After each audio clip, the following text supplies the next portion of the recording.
Hi everyone, അസ്സാം വലൈക്കും. Welcome back to നിനോസ് മസാലി. ഇന്നൊരു റൈസിൻ്റെ റെസിപ്പി ആയിട്ടാണ് വന്നിട്ടുള്ളത്.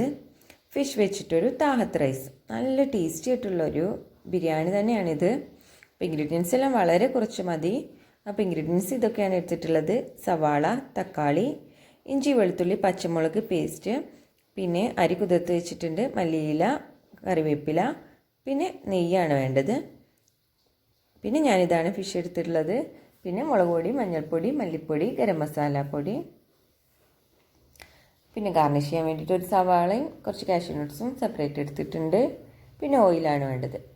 അപ്പോൾ ഞാനിവിടെ ഫിഷ് എടുത്തിട്ടുള്ളത് ഇത് ഷാഫി എന്ന് പറഞ്ഞിട്ട് ഇതിലൂടെ നമ്മുടെ ഇപ്പോൾ ലോക്ക്ഡൗണൊക്കെ ആയതുകൊണ്ട് വീടിന് മുന്നിലൂടെ തന്നെ വന്നിട്ടുള്ളൊരു ഫിഷ് മേടിച്ചതായിരുന്നു. ഇത് ചെറിയ ഫിഷാണ്. അപ്പോൾ അതിലൊന്ന് നല്ലപോലെ ക്ലീൻ ചെയ്ത് തലയൊന്നും കളയാണ്ട് ഞാൻ ക്ലീൻ ചെയ്തെടുത്തിട്ടുള്ളത്. ഉപ്പും മഞ്ഞൾപ്പൊടിയും മുളക് പൊടിയും ചേർത്ത് ഇതൊന്ന് മസാല ഒന്ന് പിടിക്കാൻ വേണ്ടിയിട്ട് ഒരു അരമണിക്കൂർ വെയിറ്റ് ചെയ്ത് വെക്കുന്നുണ്ട്. അപ്പോൾ അരമണിക്കൂറിന് ശേഷം ഞാനത് ഫ്രൈ ചെയ്തെടുക്കുകയാണ്. ഞാനിവിടെ വെളിച്ചെണ്ണയാണ് എടുത്തിട്ടുള്ളത്. നിങ്ങൾക്ക് ഇഷ്ടത്തിനനുസരിച്ച് എടുക്കാം.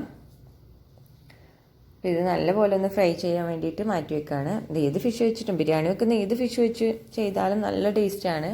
ഞാനിപ്പോൾ ജസ്റ്റ് ഈ ഫിഷ് കിട്ടിയപ്പോൾ ഇത് ചെയ്തു എന്നേ ഉള്ളൂ. അപ്പോൾ നമ്മുടെ ഫിഷ് ഫ്രൈ ചെയ്ത് വന്നിട്ടുണ്ട്. പിന്നെ നമുക്ക് ബാക്കിയുള്ള മസാലക്കൂട്ടുകളൊക്കെ റെഡിയാക്കാം. അപ്പോൾ ഞാനിവിടെ വിറകടുപ്പിലാണ് ചെയ്യുന്നത്. അപ്പോൾ ഞാൻ ഓയിൽ ഒഴിച്ച് കൊടുത്തിട്ട് അതിലേക്ക് സവാളയും ആവശ്യത്തിന് കുറച്ച് ഉപ്പും ചേർത്ത് ഒന്ന് വഴറ്റിയെടുക്കാൻ വേണ്ടിയിട്ട് വെക്കുന്നുണ്ട്. അതുപോലെ ഞാൻ ഒരടുപ്പിൽ വെള്ളം, നമ്മുടെ റൈസ് റെഡിയാക്കാൻ വേണ്ടിയിട്ട് വെള്ളം തിളയ്ക്കാനായിട്ട് വെക്കുന്നുണ്ട്. വെള്ളം, അതിലേക്ക് ആവശ്യത്തിന് ഉപ്പും കറാമ്പൂ, ഏലക്ക, പട്ട ഇതെല്ലാം കുറച്ച് ചേർത്ത് നമ്മൾ ഈ വെള്ളം ഒന്ന് നല്ലപോലെ തിളയ്ക്കാൻ വേണ്ടിയിട്ട് മാറ്റി വയ്ക്കുന്നുണ്ട്.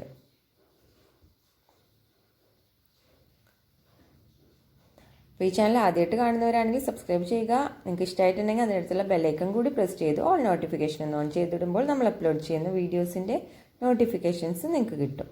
അപ്പോൾ ഈ വെള്ളം നല്ലപോലെ തിളച്ച് വന്ന സമയത്ത് നമ്മൾ കഴുകി വാർത്ത് വെച്ചിട്ടുള്ള അരി അതിലേക്ക് ചേർത്ത് കൊടുക്കുകയാണ്.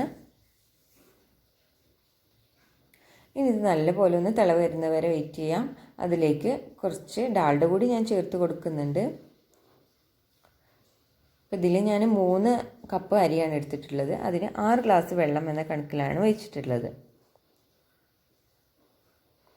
അപ്പോൾ ഏകദേശം തിള വരുന്നുണ്ട്. അപ്പോൾ നമ്മൾ ഡാൽഡ കൂടി ചേർത്ത് കൊടുക്കുന്നുണ്ട്. ഞാനിവിടെ നെയ്യിന് ഡാൽഡയാണ് ചേർത്ത് കൊടുത്തിട്ടുള്ളത്.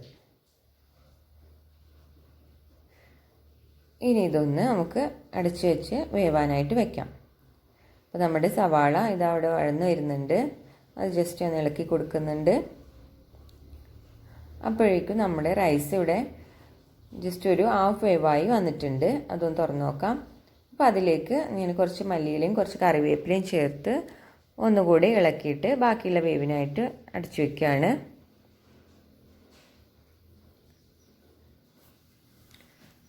ഇനി നമ്മുടെ മസാലക്കൂട്ട് അതിലേക്ക് സവാള നല്ല പോലെ വഴന്ന് വന്നിട്ടുണ്ട്. അപ്പോൾ അതിലേക്ക് ഇനി നമ്മൾ ചതച്ച് വെച്ചിട്ടുള്ളതൊക്കെ ചേർത്ത് കൊടുക്കാം. അപ്പോൾ ഇഞ്ചി, വെളുത്തുള്ളി, പച്ചമുളക് ഇത്രയാണ് എടുത്തിട്ടുള്ളത്. അപ്പോൾ ഇതെല്ലാം വളരെ കുറച്ച് മതി. ഇഞ്ചി ഒരു ചെറിയ പീസാണ് എടുത്തിട്ടുള്ളത്. പിന്നെ വെളുത്തുള്ളി ഒരു ചെറിയ തുടം, ഒരു 6-7 അല്ലി ചതച്ചെടുത്തിട്ടുണ്ട്. പിന്നെ പച്ചമുളക് ഒരു 3-4 എണ്ണം ഇത്രയാണ് എടുത്തിട്ടുള്ളത്. പിന്നെ ഒരു 1/2 ടീസ്പൂൺ മഞ്ഞൾപ്പൊടിയും 1 ടീസ്പൂൺ മുളക് പൊടിയും പിന്നെ മല്ലിപ്പൊടിയാണ് കുറച്ച് കൂടുതൽ ചേർക്കുന്നത്. 2 ടീസ്പൂൺ മല്ലിപ്പൊടി ചേർക്കുന്നുണ്ട്. അപ്പോൾ ഇത്രയും ചേർത്ത് നല്ലപോലെ ഒന്ന് മിക്സ് ചെയ്ത് കൊടുക്കാം. മസാലപ്പൊടി ചേർത്ത് കൊടുത്തതിന് ശേഷമാണ് തക്കാളി നമ്മൾ ചേർത്ത് കൊടുക്കുന്നത് കേട്ടോ. അപ്പോൾ ഇത് നല്ലപോലെ മിക്സായി വന്നിട്ടുണ്ട്.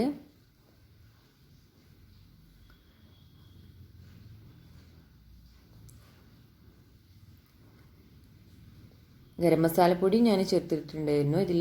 അതൊരു 1/4 ടീസ്പൂൺ, കുറച്ച് മതി. അപ്പോൾ അതും ചേർത്തു. ഇപ്പോൾ ഇതാ തക്കാളിയും ചേർത്ത് കൊടുക്കുന്നുണ്ട്.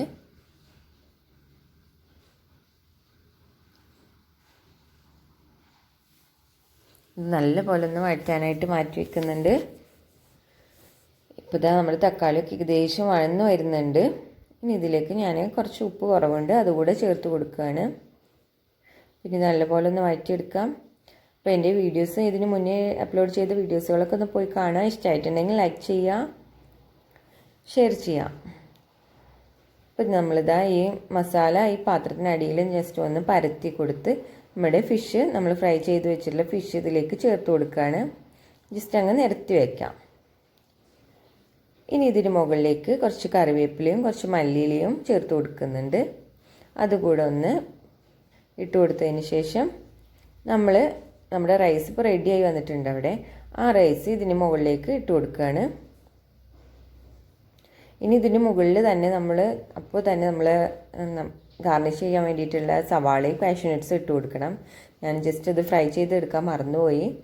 അപ്പോൾ ഞാനിപ്പോൾ അത് ഫ്രൈ ചെയ്തെടുക്കുകയാണ്. അപ്പോൾ ഇത് നല്ല ടേസ്റ്റുള്ളൊരു റൈസാണ്. എല്ലാവരും ട്രൈ ചെയ്ത് നോക്കണം. നിങ്ങളുടെ ഇഷ്ടമായിട്ടുണ്ടെങ്കിൽ നിങ്ങൾ കമൻറ്റ്സൊക്കെ അറിയിപ്പിക്കണം. ലൈക്ക് ചെയ്യുക, വീഡിയോ ഷെയർ ചെയ്യുക.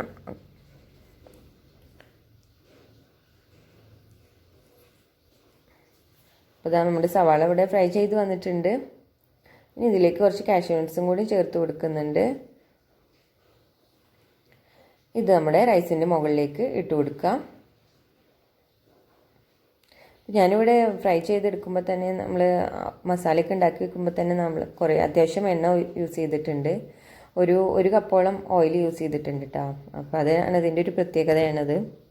അപ്പോൾ നമ്മളിതാ ഒരു ആവി വരുന്ന സമയം വരെ ഇത് നല്ലപോലെ ഒന്ന് മൂടി വെച്ച് ജസ്റ്റ് നല്ല ആവി വരുന്ന സമയത്ത് നമ്മളിത് അടുപ്പിൽ നിന്ന് മാറ്റി വയ്ക്കുകയാണ്.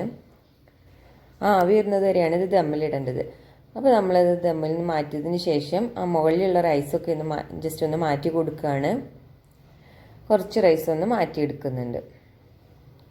അതിനുശേഷം നമ്മൾ ഈ റൈസ് ജസ്റ്റ് ഒന്ന് ഒരു അടപ്പ് വെച്ചിട്ട് അതിലേക്ക് അങ്ങ് തിരിച്ചിട്ട് കൊടുക്കുകയാണ്. അപ്പോൾ അതിൽ നിന്ന് വരുന്ന ആ ഒരു ഫിഷ് നമ്മുടെ ലെയറായിട്ടുള്ള ആ ഫിഷ് നമ്മുടെ റൈസിന് മുകളിലായിട്ട് കിട്ടും നമുക്ക്.